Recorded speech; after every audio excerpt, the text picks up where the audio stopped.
Hi everyone, it's Tox from CritsHappen.com. Thanks for watching and welcome back. Today I've got a critical review of the Lord of the Rings, The Fellowship of the Ring deck building game. This is from Cryptozoic Entertainment, is for 2 to 5 players, ages 15 and up, and plays in about 30 to 45 minutes.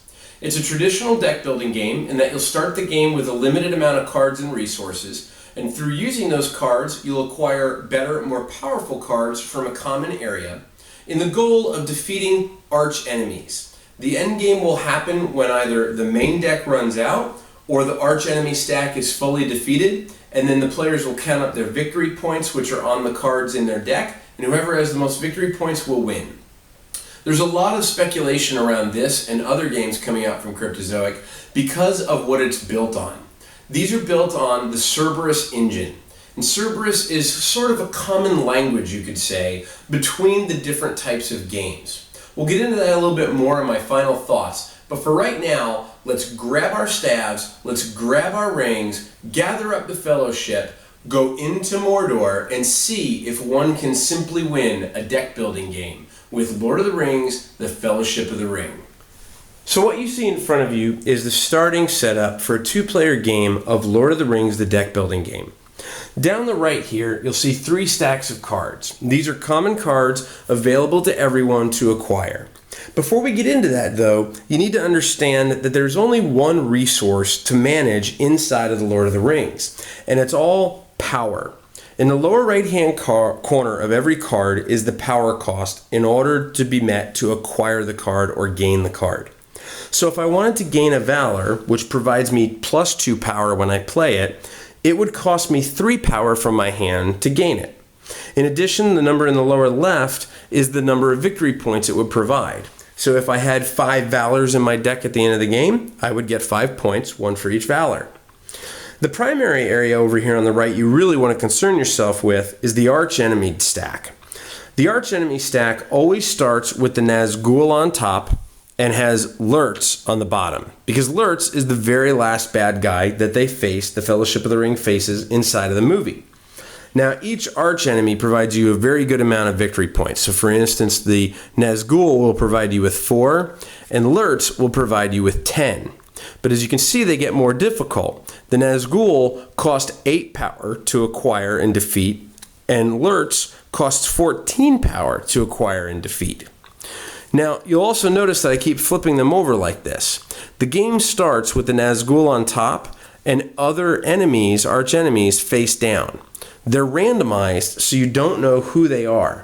There's different levels. The Nazgul are level 1, there's 5 level 2s, 5 level 3s, and then Lurtz, which is level 4.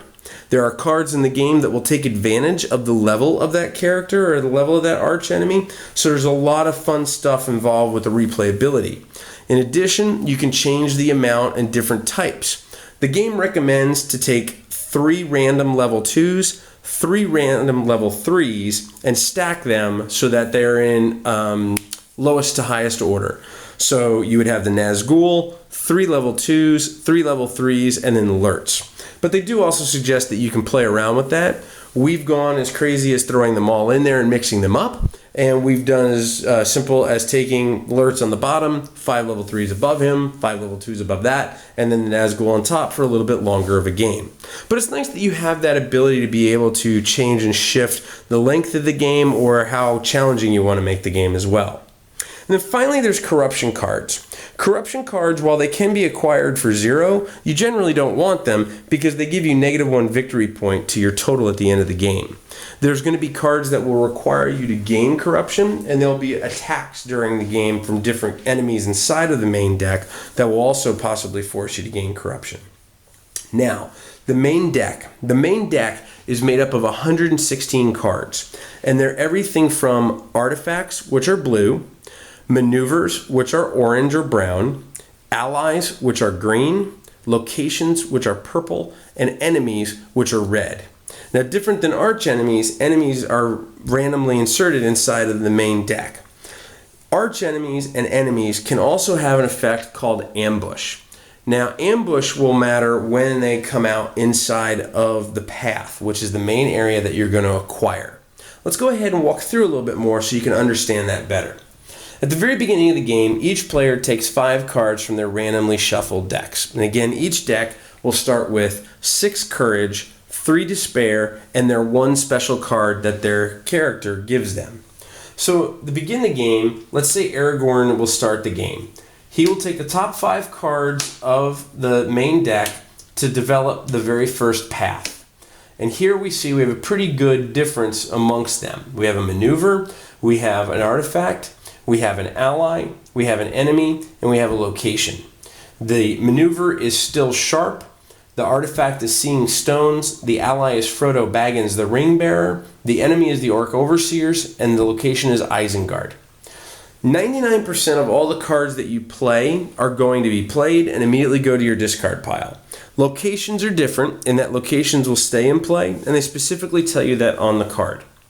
Now, in addition, you see that the Orc Overseer has Ambush, and his says, put a location you control into your discard pile. You'll also notice that the ambush text is in red. Now again, on the very first turn of the game, you really don't have a way to defend yourself. So any cards that come out with ambush on them, you totally ignore the ambush effects. But from this point forward, when an ambush comes out, somebody is going to be affected by that. Now, a little different in this game than most deck building games is that when you acquire a card, it doesn't get replenished immediately. So let's take a look at an opening hand. Let's say Aragorn's going to go first, and he looks at his hand, and he sees that he has 2 despair and 3 courage. So again, the despairs don't do anything other than slow you down. So the courage would provide me 3 total power.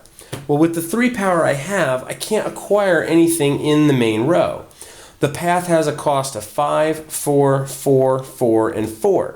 So for 3, I could get a Valor. So I'll go ahead and get that Valor, and that will make up my discard pile. Now, if there were any cards acquired, I would then refill them at the end of the turn. But in this case, there's not. So I'll take my 5 cards that are remaining in my deck and move over to Gandalf's turn. Gandalf would then go and look at his hand. Now he has 4 courage and 1 despair. So he has 4 total power that he would be playing this turn.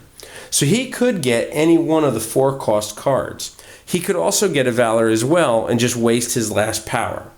But he is going to go ahead and say, you know what, I really like the idea of either getting Isengard or getting Seeing Stones. I think we'll go ahead and get Isengard. So Isengard costs 4. It'll go into his discard pile, and the player will draw their 5 cards. And now that it's the end of their turn, they will go ahead and replenish the path. Now this is important. Let's say, for example, Seeing Stones only cost 2, and Frodo cost 2. I could acquire both of them with my 4 power if that was the case. But it's not a case that one gets acquired and a card replenishes, and then I acquire the other one and a card replenishes. In this game, everything replenishes at the end of the turn, which is very interesting. We'll get into that in my final thoughts, but do remember that. So the next card to come out at the end of the turn would be the Ring Wraiths. The Ring Wraiths are an enemy that also have an ambush. They're a cost of 7 power, so they're a very powerful card. When they're played, once you acquire them, they give you plus 3 power, and they perform an attack which says each other player would gain a corruption. That would happen when you play it every time. But now that they've come out and it's the end of Gandalf's turn, they're going to ambush Aragorn, who's the next player. In a game of multiple players, it will always ambush the next player to take their turn, so usually going left clockwise around a table. And this one says discard 2 random cards. So the first thing Aragorn wants to do is look at his hand. And he knows from his starting hand he has his sword, he has 3 courage, and 1 despair. If he had a card that said defense, and there's several cards that are inside the main deck. Let me go ahead and pull one out for you right now so you can take a look at it real quick and get an idea as to how it works. For example, if he had Don't Tempt Me Frodo. Don't Tempt Me Frodo is a maneuver. When it's played normally, it provides 2 power. But if this were in Aragorn's hand, he could use the defense ability on it, which says you can discard this card to avoid an attack or ambush, and if you do, draw a card. So you're going to have different cards throughout the game that will give you advantages to be able to avoid those attacks or ambushes. But in this case, Aragorn can't. So he's going to go ahead and shuffle his hand up with the cards that he has, and then he's going to go ahead and discard 2 random cards. So he loses a courage and his sword. That's pretty bad, because the only thing he's left with now is 2 courage and a despair, which means he only has 2 power, and there's nothing he can acquire for 2 power at all. So essentially that attack pretty much cost him that entire turn. Now, at the end of his turn, he would need to draw 5 cards. He doesn't have any, so he would shuffle his discard pile into his deck to replenish it. He would draw 5 cards, and then he'd be ready for his next turn. Now, Gandalf would go. Gandalf does not get affected by the ambush because it only happens the one time, and he would look at his hand. Now, he has Gandalf Staff, which is very interesting. It says +1 power, but it also says you may destroy a card in the path. If you do, replace it with the top card of the main deck and ignore any ambush effects from that card. Well, while I would really like to be able to acquire those ring wraiths, I'm not going to be able to right now. And I don't want to take the risk that my opponent's going to be able to acquire them before me. So I'm going to use Gandalf's Staff to be put into play, and I'm going to go ahead and destroy that card. It'll go to a common discard pile, and then we'll replenish that card. And we get Merry. Merry is an ally who costs 3. Now normally, again, you don't replenish the cards that are destroyed or removed, but Gandalf's Staff specifically says to replace it with the top card of the main deck, so you would do that immediately. Now again, he has 2 additional courage and 2 despair. So for a total of 3 power, destroying the ring wraiths now allows Gandalf to get Merry, and those would go into his discard pile. He would shuffle those up, and then he would go ahead and draw his 5 new cards. Play would then continue. I would replenish the deck. I would get Pippin as a 2-cost card, and play continues round and round. Now, if at any one time somebody has enough power to defeat one of the archenemies, let's say on the next turn Aragorn created 8 power between the cards he had in his hand, he could defeat the Nazgul. He would take them, he would put them in his discard pile, and he would be able to play them later on, which the Nazgul would give him +2 power, but additionally it gives him the 4 victory points. And at the end of his turn, in addition to replenishing any cards in the path, he would also flip over the next card from the Archenemy stack. Now, archenemies, in this case, the Watcher and the Water, have group ambushes, which mean they attack everybody, not just the next player. And this group ambush says, each player discards a random card. The player who discarded the card with the highest cost discards 2 additional cards. So you can start to see, this is only a level 2 archenemy. They're going to get really mean and really nasty. To give you an idea, Lurtz can make everybody lose their hand. It's really powerful. And this one would cost 9 to defeat, whereas the Nazgul cost 8. Again, you would acquire them into your hand and you would play them later on. And that one would be worth 5 victory points. So that's the Lord of the Rings deck building game. Let's take a look first at the components. The card quality is not perfect. It's good. It's really good. But for some reason, it has something in it that can bend the cards pretty easily. I'd highly suggest sleeving them, but I will give you a forewarning ahead of time. Anyone who knows me knows that I'm a big fan of the KMC Perfect Fit sleeves. Those do not fit these. These are going to have to take like a Dragon Shield type size sleeve if that's the kind of sleeves that you're used to. The other thing is the box. So they give you this insert. And quite frankly, it sucks. I'm not going to be nice or anything about this. So there is this big area for the oversized hero cards. And they have these 2 little finger slots to go down and pick them up. But it doesn't go down all the way. So you can't pick them up. And you have to kind of like reach your meat hooks in. And as you can see, I've already bent mine trying to get mine out. That was a disappointment. The other thing is they give you all these different areas to store the main deck, the corruption, the despair, the valor, all the different things. And while some of them are very large areas to put the bulk of those cards, the problem that we run into is, for example, this area up here for the archenemies, the plastic's not cut right. So you see it doesn't really fit, and see how it like teeter-totters back and forth? The plastic in there was not cut right. Now I thought that that may have just been my insert. And then I opened my copy of the DC deck building game, which has the exact same insert and the exact same problem. So unfortunately, that was a disappointment. But those are really the only major disappointments from the components. The cards are very beautiful. The stills from the movie are great. If you're a fan of the Peter Jackson movies, it's just going to pull you right in. And even the external artwork outside of the stills, the coloring, it's just very vibrant, very colorful type game. I do have one problem, and I think a couple of people will latch onto this, but every card has this Lord of the Rings logo in the upper left or upper right. It's not needed. It kind of feels a little NASCAR-ish, if I can say it in the right way. I know it's a Lord of the Rings game. I can see by the art it's a Lord of the Rings game, and I don't necessarily need Lord of the Rings on every single card. That was a little disappointing. But that being said, those are very minimal things to complain about or be worried about. Let's get into the bulk of things, the gameplay. How does the gameplay go? Well, when I was first looking at this and the Cerberus engine at Gen Con, I was a little worried. I was like, man, this is only one resource, power, how's that gonna work? I mean, is that really gonna be fun? Is it not gonna be fun? When I talked with Corey Jones, he had made the comment that when they were using multiple resource systems, they found that at any time during the game, you could be locked out and not be able to either destroy or beat or attack or fight or acquire or gain or do any of that. You're in a position where if you had, let's say, one of two or one of three resources, you wouldn't have the one that you needed for the cards that were out in front of you. That makes sense. I mean, if you play deck builders, you know that that happens.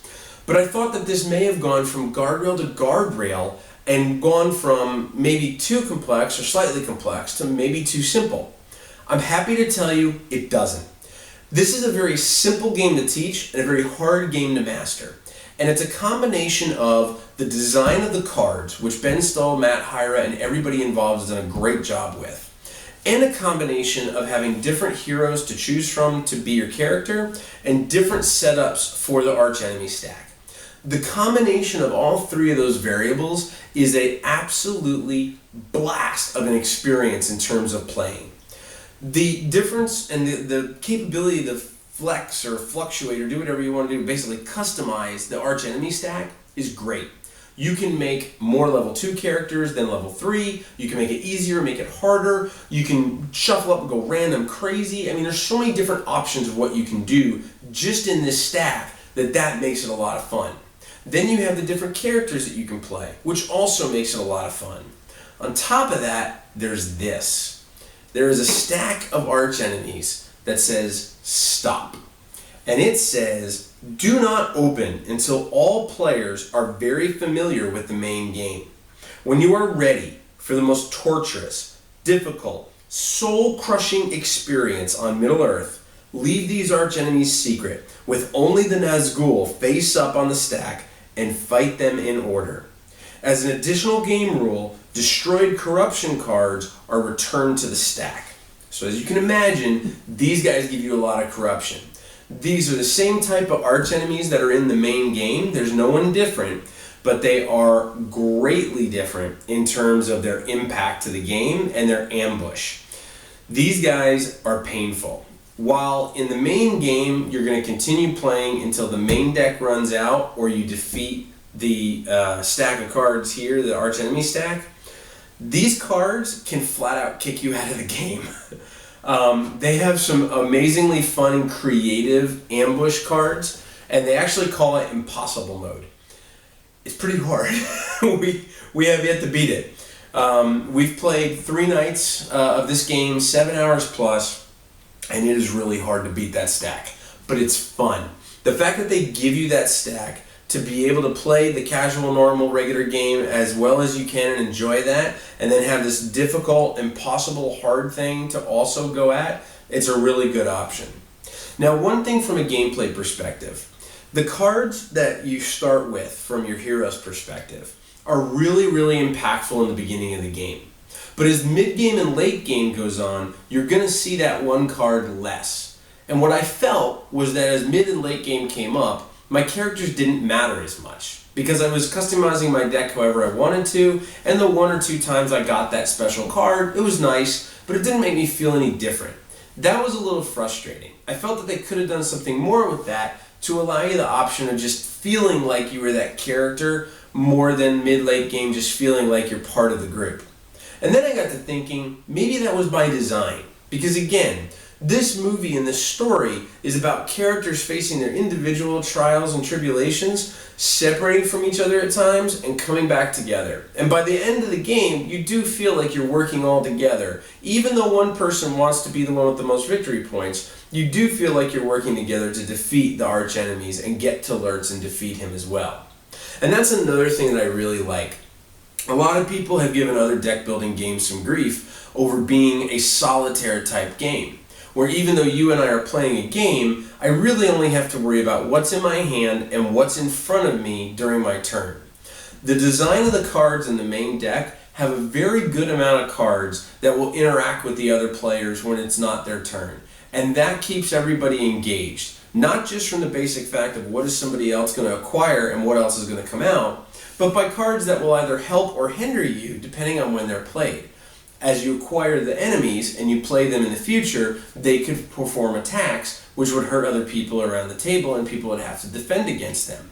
In some cases, you have a really good defense card and you want people to attack you so that you can use the defense mechanic and then draw or do something else with the cards that you have available to you. So there's a lot of interest when it's not your turn as to what's happening on other people's turn. Overall, it is a phenomenally simple yet elegant design to a deck building game, and one that we have had an absolute blast with. So at the end of the day, we're going to go ahead and give the Lord of the Rings, the Fellowship of the Ring deck building game a crit.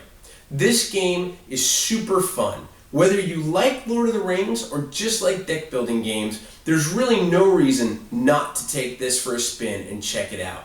And if you're crazy enough to try and beat Impossible Mode. We've had a super blast playing this game and getting ready to bring this review to you, and a lot of fun filming it to share with you. But let us know your thoughts. Feel free to leave your comments here on the YouTube channel. You can of course find us on Facebook, on Twitter, and on Google Plus by searching Crits Happen, and at our homepage at critshappen.com. We'd like to thank Cryptozoic for providing us a copy of this to review for you guys. And like we said, get ready and stay tuned, because we're going to do a review of the DC deck building game as well, built on the same Cerberus engine with some comparisons to this, so you can see how that fits into the family of games that Cryptozoic has as well. But until then, thank you so much for watching. We really appreciate all of our fans everywhere around the world. Until we see you next time, keep being part of the Fellowship, keep saving Middle Earth, rolling those dice, and we hope they're all crits.